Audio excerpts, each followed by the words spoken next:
Breaking news చూస్తున్నాం. Phone tapping తో తనకు ఎలాంటి సంబంధం లేదన్నారు కేటీఆర్. లీకు వీరుడు రేవంత్ రెడ్డికి ఆధారాలు బయటపెట్టే ధైర్యం లేదన్నారు. నాపై ఆరోపణలు చేసే వారిపై లీగల్ గానే ఎదుర్కొంటానన్నారు కేటీఆర్. ఇదే అంశానికి సంబంధించి మరింత సమాచారం ఎగ్జిక్యూటివ్ ఎడిటర్ శివప్రసాద్ గారు మరింత సమాచారం అందిస్తారు. సార్ చెప్పండి, ఫోన్ ట్యాపింగ్ తో తనకు ఎలాంటి సంబంధం లేదని కేటీఆర్ తెలుపుతున్నారు. మరి దానికి సంబంధించిన అప్డేట్ ఏంటి? భారతి, ఇప్పటి వరకు ఉన్నటువంటి కేసు దర్యాప్తుకు సంబంధించినటువంటి అంశాలన్నీ కూడా పరిగణలోకి తీసుకుంటే డెఫినెట్ గా దీనికి సంబంధించి బీఆర్ఎస్ పార్టీలోని ఎవరో ఒక పెద్దలు ఎవరో దీనికి సంబంధించినటువంటి ఆదేశాలు జారీ చేశారని మనకు చాలా స్పష్టంగా అర్థమవుతుంది. రాధాకృష్ణరావు ఎవరైతే అత్యంత కీలక పాత్ర పోషించారో దీంట్లో ఏఎస్పీగా పనిచేస్తున్నటువంటి రాధాకృష్ణరావు రిటైర్ అయ్యి ఆ తర్వాత మళ్ళీ 2 సంవత్సరాలు ఐఎస్పీలోనే ఆయన ఓఎస్డీగా కొనసాగారు. అటువంటి టాస్క్ ఫోర్స్ లోనే ఓఎస్డీగా కొనసాగారు.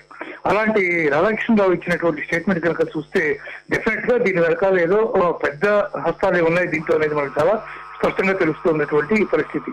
సరే, ఏదేమైనా వచ్చిన ఆరోపణలకు సంబంధించినటువంటి సాక్ష్యాధారాలు ఏమిటి, ఎట్లా ఉన్నాయి ఏంటి అనేది ప్రభాకర్ రావు అమెరికా నుంచి వచ్చిన తర్వాత ఆయన కూడా దీని మీద స్టేట్మెంట్ ఇచ్చిన తర్వాత మాట్లాడిన తర్వాత కానీ దానికి సంబంధించినటువంటి క్లారిటీ రాదు. ఇదేమైనా ప్రభుత్వంలో ఇంత పెద్ద ఎత్తున ఇంత భారీగా జరిగింది కాబట్టి న్యాచురల్ గా ప్రభుత్వంలో ఉన్నటువంటి పెద్ద వ్యక్తుల్ని వీళ్ళకి బాధ్యులుగా రకరకాలైనటువంటి మాటలు రకరకాలైనటువంటి విషయాలన్నీ కూడా బయటకు వస్తున్నాయి. ఎవరో ఒకరు చెప్తే తప్ప పోలీసు అధికారులు చేయరు అనే విషయం. పైగా ప్రభాకర్ రావు పదే పదే తనని కలిసినప్పుడల్లా పోలీసు ఉన్నతాధికారులు తనని కలిసినప్పుడల్లా కూడా బీఆర్ఎస్ ని ఖచ్చితంగా అధికారంలోకి తీసుకురావాలని చెప్తున్నారు అనేటటువంటి మాట కూడా రాధాకృష్ణరావు స్టేట్మెంట్ సందర్భంగా బయటకు వచ్చింది. కాబట్టి వీటన్నిటి పరిగణలోకి తీసుకునేటువంటి మాటలు బయటకు వస్తున్నాయి. తాజాగా ఈడీ కూడా దీని మీద దృష్టి సారించింది. మరికొద్ది రోజుల్లో ఈడీ కేసు హ్యాండ్ ఓవర్ చేసుకునే అవకాశం ఉంది. ఎందుకంటే ఇందులో ఎంత హవాలా డబ్బు ఉంది, ఇన్ని కోట్ల రూపాయలు చేతులు మారడం ఎలా జరిగింది, ఈ పోలీస్ టాస్క్ ఫోర్స్ వాహనంలో ఎంతెంత డబ్బు తరలించారు, వాటికి సంబంధించినటువంటి వివరాలు ఏంటి, అవి ఎవరి దగ్గరికి చేరుకున్నాయి, ఎవరి దగ్గర నుంచి బయలుదేరినాయి, తదితర అంశాలన్నీ కూడా దర్యాప్తు జరుగుతోంది. వీటికి సంబంధించి ఈడీ కూడా దానికి సంబంధించినటువంటి దర్యాప్తులో భాగస్వామ్యం తీసుకునే అవకాశం ఉంది. వాళ్ళు కనుక ఈ కేసు టేకప్ చేస్తే ఇది మరింత సీరియస్ గా మరింత సివియర్ గా మారేటటువంటి పరిస్థితి కనిపిస్తోంది. ఏదేమైనా కేటీఆర్ చెప్పినటువంటి మాట అదేంటి, మేము ఖచ్చితంగా దీన్ని ఎదుర్కొంటాం, వీటిని సవాల్ చేస్తాం, ఆధారాలు చూపించండి. రేవంత్ రెడ్డి ఇన్ని మాటలు మాట్లాడుతున్నారు కానీ వాటికి సంబంధించినటువంటి ఆధారాలు చూపించడం లేదు అని చెప్పి ఆయన చెప్తున్నారు. కాబట్టి ఏదైనా ఒకవేళ వాళ్ళ మీదకి వచ్చేటటువంటి పరిస్థితి కానీ ఏదైనా ఏర్పడితే డెఫినెట్ గా వాటిని కోర్టులో సవాల్ చేసే అవకాశం ఉంది.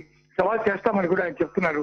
అదే ఆయన ఇందాక ప్రశ్నతో మాట్లాడినటువంటి మాటల యొక్క సారాంశంగా భావించవచ్చు. భారతి, లీగల్ గా వెళ్తాను అని కేటీఆర్ చెప్పారు. అండ్ అదే విధంగా కొంతమంది హీరోయిన్స్ ఫోన్స్ కూడా ట్యాప్ చేశారు అనే పదం వచ్చింది. మరి దానికి సంబంధించి ఏమైనా క్లారిటీ ఇచ్చారా?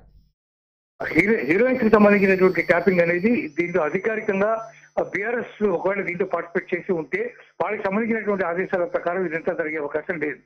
కొంత ఒకళ్ళు చేయిస్తే కొంత మరొకళ్ళు చేశారు.